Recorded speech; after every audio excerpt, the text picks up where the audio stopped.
চিরপ্রতিদ্বন্দ্বী ভারত ও পাকিস্তানের মধ্যে সম্প্রতি 4 দিনের রক্তক্ষয়ী সংঘর্ষ শেষ হয়েছে যুদ্ধবিরতির মাধ্যমে।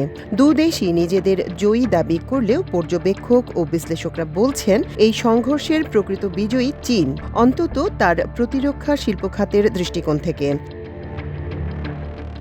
ঘটনার সূত্রপাত 22 এপ্রিল কাশ্মীরের পেহেলগামে পর্যটকদের লক্ষ্য করে চালানো এক বন্দুকধারীর হামলায়, যেখানে ২৬ জন নিহত হন।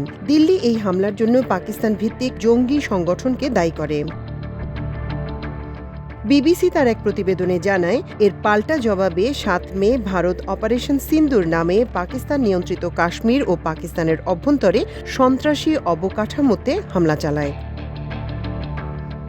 এই ঘটনার পর থেকে শুরু হয় সীমান্তে পাল্টাপাল্টি ড্রোন ও ক্ষেপণাস্ত্র হামলা, যার মধ্যে ছিল অত্যাধুনিক যুদ্ধবিমান ও নানা প্রযুক্তি নির্ভর সামরিক অস্ত্রের ব্যবহার। ভারত এই সংঘর্ষে ফ্রান্স ও রাশিয়া নির্মিত রাফায়েল ও সুখোই জেট ব্যবহার করেছে, আর পাকিস্তান ব্যবহার করেছে চীনের সঙ্গে যৌথভাবে তৈরি জে-10 ও জে-F-17 যুদ্ধবিমান। ইসলামাবাদ দাবি করেছে তারা ৬টি ভারতীয় যুদ্ধবিমান, যার মধ্যে রাফায়েলও রয়েছে, গুলি করে ভূপাতিত করেছে। দিল্লি সেই দাবি প্রত্যাখ্যান করেনি, আবার স্বীকারও করেনি। বিশ্লেষকদের একাংশ বলছেন, পাকিস্তান চীনের তৈরি অস্ত্র ব্যবহার করে যদি সত্যি ভারতীয় বিমান ভূপাতিত করতে পারে, তাহলে এটি চীনের প্রতিরক্ষা শিল্পের জন্য একটি লাইভ ডেমনস্ট্রেশন। এতদিন যেসব দেশ চীনা অস্ত্রকে কম দামি ও নিম্নমানের মনে করত, তাদের দৃষ্টিভঙ্গি পরিবর্তনের সম্ভাবনা তৈরি হয়েছে। চীনের অবসরপ্রাপ্ত সেনা কর্নেল ঝাও বো বলেছেন, ভারত পাকিস্তান সংঘর্ষ চীনের জন্য একটি বড় বিজ্ঞাপন ছিল। এ ধরনের পরিস্থিতিতে নিজেদের অস্ত্র পরীক্ষা করার সুযোগ আগে কখনো আসেনি। চীনের জে-10 যুদ্ধবিমান প্রস্তুতকারী প্রতিষ্ঠানের শেয়ার এরই মধ্যে 40% পর্যন্ত বেড়েছে। চীনা সামাজিক যোগাযোগ মাধ্যমে দেখা গেছে, জে-10 দিয়ে পশ্চিমা প্রযুক্তিকে হারানোর দাবি নিয়ে ব্যাপক উচ্ছ্বাস। কেউ কেউ এই পরিস্থিতিকে ডিপসিক মোমেন্ট বলে আখ্যা দিয়েছেন। যেমন চীনা এআই স্টার্টআপ ডিপসিক জানুয়ারিতে পশ্চিমা বাজারে আলোড়ন তুলেছিল, তেমনি এই সংঘর্ষ প্রতিরক্ষা প্রযুক্তিতে চীনা বিশ্বে নিজের শ্রেষ্ঠত্বের বার্তা দিতে চাইছে। তবে লন্ডনের কিংস কলেজের অধ্যাপক ওয়ালটন ল্যাডউইগ মনে করেন, এই মুহূর্তে চীনা যুদ্ধবিমান রাফায়েলের সমান কিনা সেটা বলা কঠিন। তার মতে, ভারত আকাশ প্রতিরক্ষা ব্যবস্থাকে ধ্বংস না করে পাকিস্তানের অভ্যন্তরে হামলা চালিয়েছে, যা সুপরিকল্পিত নয়। তিনি আরও বলেন, ভারত যদি পাকিস্তানের যুদ্ধবিমান আগে থেকেই আকাশে থাকা অবস্থায় হামলা করে থাকে, তাহলে সেটা বেশ ঝুঁকিপূর্ণ সিদ্ধান্ত।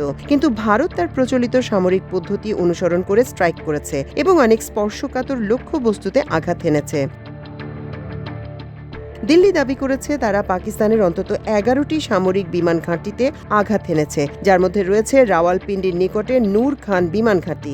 এসব আঘাতে পাকিস্তানের যুদ্ধ প্রস্তুতি ব্যাহত হয়, কিন্তু এসব দাবিকে ঘিরে সরকারিভাবে বিস্তারিত তথ্য প্রকাশ না হওয়ায় বিভিন্ন জায়গায় নানা গুজব ছড়িয়ে পড়েছে। বিশ্লেষকরা বলছেন, ভারত হয়তো নির্ভুলভাবে কৌশলগতভাবে সফল হামলা চালিয়েছে, তবে তথ্য নিয়ন্ত্রণে দুর্বলতা তাদের অর্জনকে ছাপিয়ে যেতে দেয়নি। পরিস্থিতি যখন হাত থেকে বেরিয়ে যেতে বসেছিল, তখন যুক্তরাষ্ট্র ও মিত্ররা হস্তক্ষেপ করে দুই দেশের উপর যুদ্ধবিরতির চাপ সৃষ্টি করে। কিন্তু ওই সংঘর্ষ ভারতের জন্য একটি বড় সতর্কবার্তা হয়ে দাঁড়িয়েছে, বিশেষ করে চীনা অস্ত্রের কার্যকারিতা যদি বাস্তবে প্রমাণিত হয়ে থাকে। ভারতের কাছে এটা স্পষ্ট, দেশীয় প্রতিরক্ষা শিল্পে আরও বিনিয়োগ ও প্রযুক্তিগত আধুনিকায়ন এখন সময়ের দাবি। চীন ইতিমধ্যেই রাডার এড়াতে সক্ষম উন্নত জে-20 স্টিলথ জেট অন্তর্ভুক্ত করেছে তার বাহিনীতে। চীন সরকারি পর্যায়ে ভারতের রাফায়েল ভূপাতিত হওয়ার বিষয়ে নিশ্চুপ থেকেছে, কিন্তু সামাজিক ও প্রতিরক্ষা মহলে জয়ধ্বনি শোনা গেছে। তাদের কাছে পাকিস্তানের কৌশলগত বিজয় মানে নিজেদের অস্ত্রশক্তির বিশ্বে স্বীকৃতি। বিশ্লেষকরা বলছেন, বাস্তবতা নয়, মানুষের উপলব্ধি এখানে গুরুত্বপূর্ণ। সেই হিসেবে চীনের জয় অনেকটাই মনস্তাত্ত্বিক।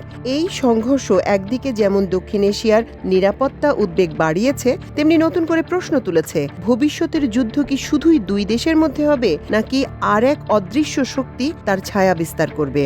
সেই প্রশ্নের সম্ভাব্য উত্তর এখনই চীনের দিকে অনেকটা ইঙ্গিত করে।